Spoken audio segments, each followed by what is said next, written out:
Maurice Béjart est un danseur et chorégraphe français né à Marseille le 1er janvier 1927. Il a été membre de l'Académie des Beaux-Arts française de 1994 jusqu'à sa mort. Armand de Béjart. Maurice Jean Berger est le fils du philosophe Gaston Berger. Sa mère décède lorsqu'il a 7 ans.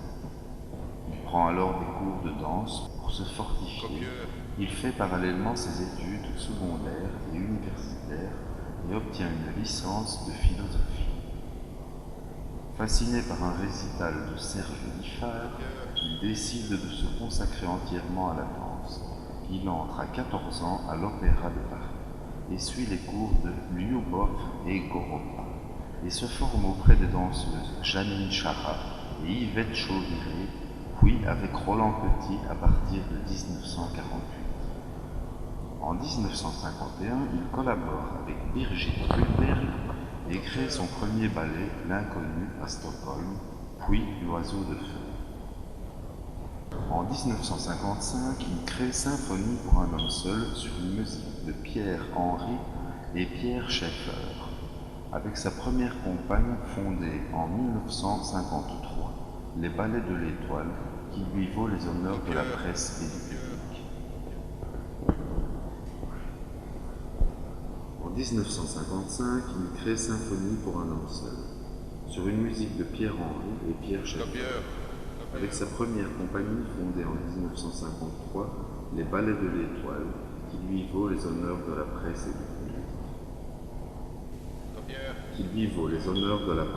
et du public. En 1959, n'obtenant pas l'aide de l'État français pour établir sa troupe dans un théâtre, il quitte la France pour la Belgique, où il travaillera durant 27 ans.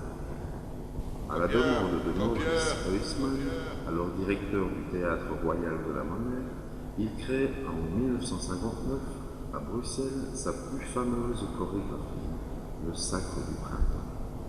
Le contrat temporaire qui lie Béjart à la Monnaie va se transformer en un contrat de plusieurs années et entraîner la naissance du ballet du XXe siècle en 1960.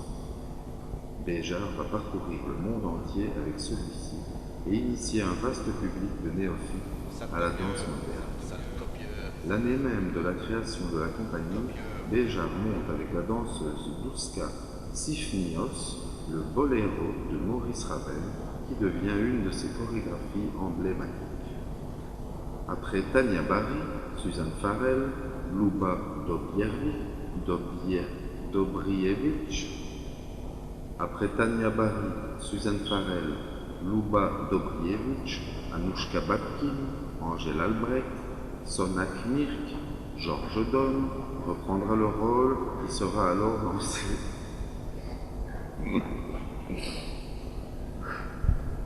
Après Tania Barry, Après Tania Barry,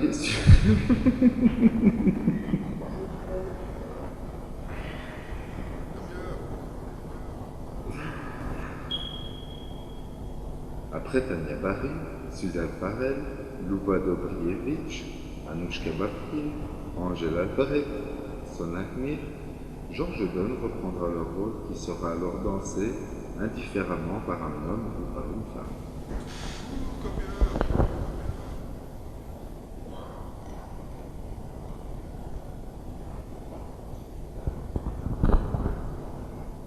En 1966, le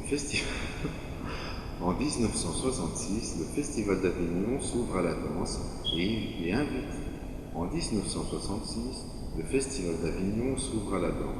et invite Maurice Béjart et son ballet du XXe siècle à se produire dans la cour d'honneur du Palais de Paris. À la fin des années 1960 et durant la décennie suivante, Maurice Béjart s'investit en outre dans le répertoire chorégraphique persan. Ses créations vont dès lors être présentées au Rudaki Hall Opera House, Hall Rudaki, de Téhéran et bénéficier du soutien de la Shabani Farah Pahlavi. De cette relation avec l'impératrice d'Iran naissent 2 créations qui sont présentées dans le cadre des célébrations De cette relation avec l'impératrice d'Iran naissent deux créations qui sont présentées dans le cadre des célébrations du 2500e anniversaire de la monarchie iranienne à Persépolis, en octobre 1971. Le premier ballet, intitulé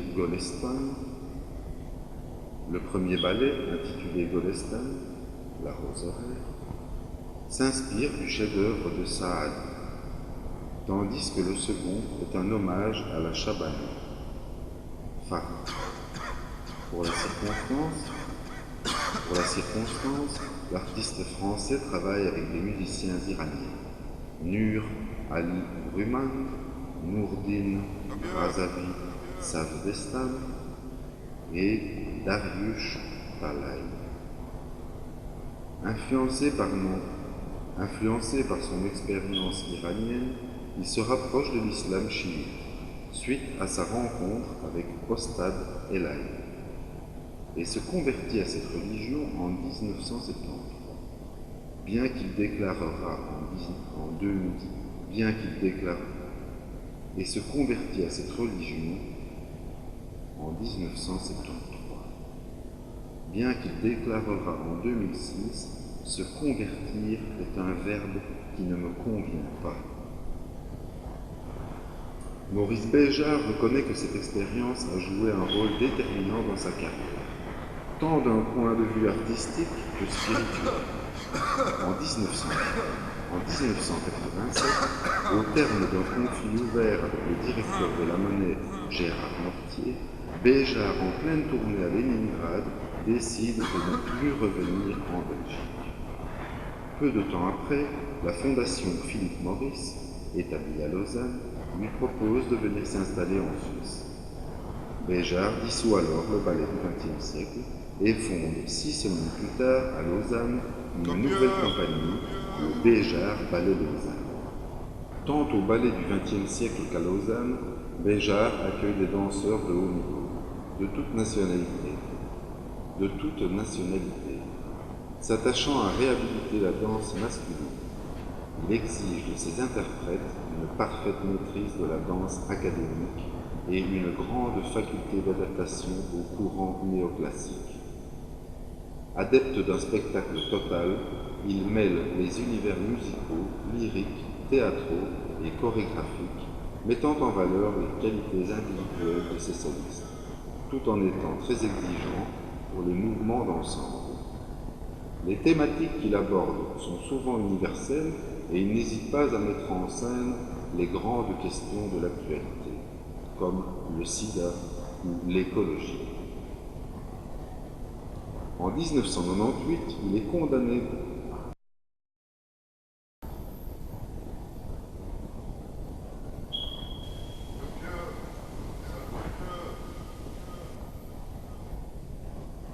Les thématiques qu'il aborde sont souvent universelles, et il n'hésite pas à mettre en scène les grandes questions de l'actualité, comme le sida ou l'écologie. Béjart n'a jamais vraiment réussi à imposer son nom dans les pays anglo-saxons. Même s'il a eu beaucoup de détracteurs, notamment ses pairs, qui le jugeaient trop classique, ou tout du moins, lui reprochait de s'être arrêté dans ses recherches chorégraphiques pour satisfaire le plus grand nombre. Même s'il a eu beaucoup de détracteurs, notamment ses pairs qui le jugeaient trop classique, ou tout du moins lui reprochait de s'être arrêté dans ses recherches chorégraphiques pour satisfaire le plus grand nombre, il a par contre énormément contribué à la naissance de la danse moderne en France et en Belgique dans les années 1960, notamment grâce aux générations de chorégraphes qu'il a formés à Montreux. Toute l'œuvre de Maurice Béjart aura été inspirée par les tourments de l'âme et par sa fascination pour la mort. Son style fut aussi profondément nourri par son goût pour les danses du monde. Si dans ses ballets on retrouve une base classique, l'esthétique béjartienne innove par le refus des costumes et la modernité des décors. Avant son décès, Maurice Béjart a créé la fondation Maurice Béjart, qu'il a instituée héritière par testament de tous ses biens, et en particulier des droits d'auteur sur ses œuvres, chorégraphies, livres, etc. Par la gestion et les revenus de ces droits, la Fondation Maurice Béjart réunit les moyens financiers destinés à remplir les buts qu'a définis Maurice Béjart, soit de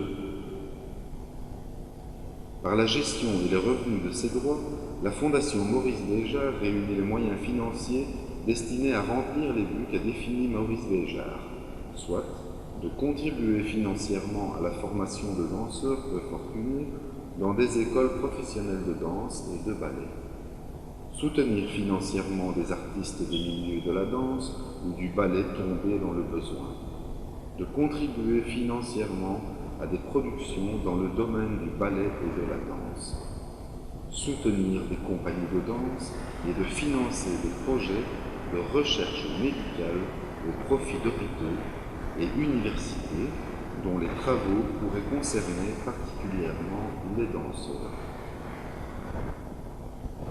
Bien qu'il ait quitté définitivement la Belgique en 1987, il lui reste profondément attaché. Bien qu'il ait quitté définitivement la Belgique en 1977, il lui reste profondément attaché. Bien qu'il ait quitté définitivement la Belgique en 1977, il lui reste profondément attaché. Peu avant son décès, il forme le projet de demander sa naturalisation belge. À ce titre, Michel Robert révèle une lettre de Maurice Béjart. À ce titre, Michel Robert révèle une lettre de Maurice Béjart destinée au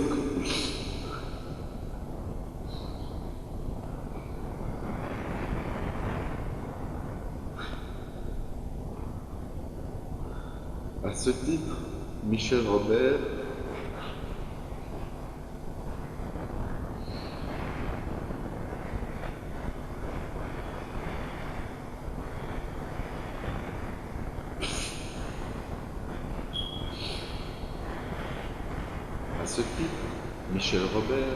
révèle une lettre de Maurice Béjart destinée au consulat de Belgique à Genève. Si je demande aujourd'hui ma naturalisation belge, c'est parce que je me suis toujours senti proche de la Belgique, bien plus proche que de la France, qui est pourtant le pays où je suis né. J'ai vécu en Belgique la plus longue période de ma vie, 30 ans. Je pense qu'aujourd'hui est venu le temps d'officialiser cette relation indéfectible. Que je puisse enfin lire dans les dictionnaires et les biographies qui me sont consacrées Maurice Béjart, chorégraphe belge. C'est là mon souhait le plus sincère. Cependant, aucun dossier de naturalisation belge n'a été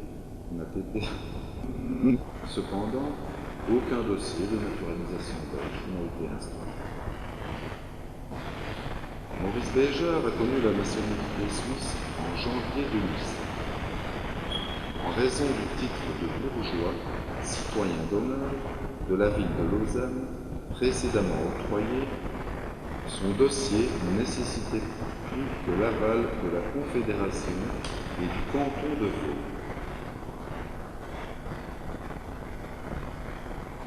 Il ne lui manquait plus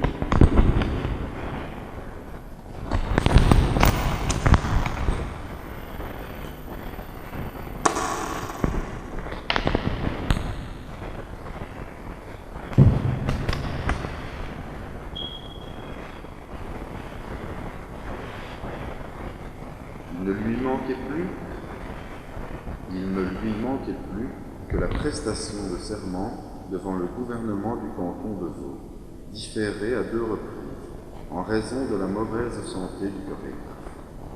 Mais son décès ne remet pas en question le fait qu'il avait acquis la nationalité suisse, la prestation de serment n'étant pas une condition résolutoire à sa naturalisation. Il conserve également la nationalité française. Dans les années 1960-1961, Maurice Béjart propose la création à Bruxelles, dans le cadre du Théâtre de la Monnaie et le prolongement du Conservatoire de danse, d'une école de danse pour les petits rats, intégrant outre les cours de danse, la formation scolaire obligatoire et une éducation artistique. Ce projet n'aboutira pas.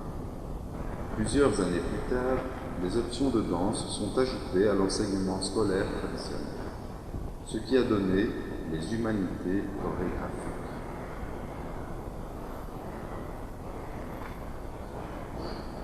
En 1970, il fonde l'école Moudra à Bruxelles, sous la direction artistique de Misha Balmouk, afin de dispenser des cours de danse à des jeunes talents dans cet art. Cet enseignement formera de nombreux danseurs et chorégraphes qui participeront activement. En 1970, il fonde l'école Moudra à Bruxelles, sous la direction artistique de Misha Balmouk, afin de dispenser des cours de danse à des jeunes talents dans cet art. Cet enseignement formera de nombreux danseurs et chorégraphes qui participeront activement à l'essor de la danse contemporaine en Europe. On peut par exemple citer Maggie Marin ou Anne-Thérèse de Kerfmaker. Il ouvre ensuite son école Moudra à Dakar, avant de se déplacer à Lausanne pour ouvrir en 1992 l'école atelier Roudra, qui dispense depuis cette date une formation complète de danseurs sur 2 années.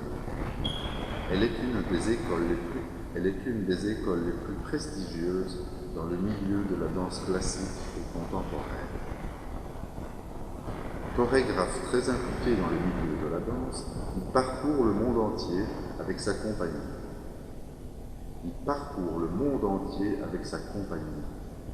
Plusieurs documentaires lui ont été consacrés.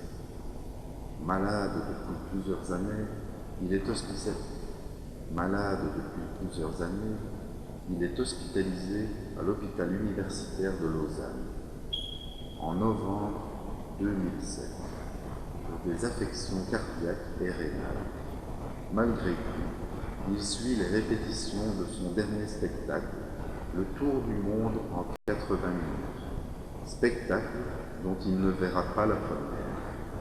Il meurt dans la nuit du 22 novembre 2007, en présence notamment du poète François Weyermanns.